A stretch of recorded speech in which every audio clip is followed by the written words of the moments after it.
Top quality और consistent performance के लिए सिर्फ सिल्वर पंप्स। टॉप क्वालिटी और कंसिस्टेंट परफॉर्मेंस के लिए सिर्फ सिल्वर पंप्स, नाम याद रखना। विदर्भाची पंढरी म्हणून ओळख असलेल्या बुलढाणा जिल्ह्यातील शेगावच्या संत श्री गजानन महाराजांच्या मंदिरामध्ये आज सकाळपासून या ठिकाणी मोठी गर्दी असल्याचं पाहायला मिळते। आज आषाढी एकादशी आहे आणि जे भाविक पंढरपूरला जाऊ शकत नाही म्हणून ते भाविक प्रति पंढरपूर म्हणून ओळख असलेल्या संत श्री गजानन महाराजांच्या मंदिरामध्ये या ठिकाणी दर्शनासाठी येत असतात, आपला माथा टेकवण्यासाठी या ठिकाणी येत असतात।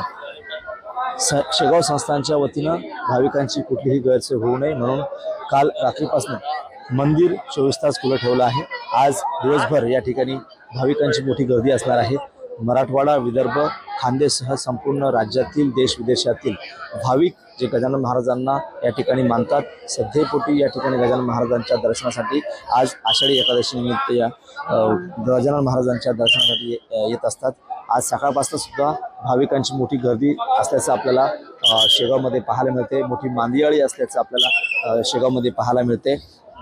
लहानच नाही तर लहान मोठे थोर संपूर्ण भाविक जे आहेत ते गजानन महाराजांच्या दर्शनासाठी शेगावला या ठिकाणी आलेले आहेत। आज दिवसभर गजानन महाराजांच्या दर्शनासाठी शेगावला मोठी गर्दी असणार आहे। लाखो भाविक गजानन महाराजांच्या दर्शनासाठी संतनगरी शेगावमध्ये या ठिकाणी दाखल झाले असल्याचं आपल्याला पाहायला मिळते आणि आज दिवसभर मोठ्या प्रमाणामध्ये भाविक या ठिकाणी शेगावमध्ये असल्याचं आपल्याला पाहायला मिळते आणि मोठी मांदियाळी असल्याचं सुद्धा आपल्याला संतनगरी शेगावमध्ये पाहायला मिळत आहे। कॅमेरामन विजय देशमुखसह गणेश सोळंकी, TVN मराठी, शेगाव, बुलढाणा।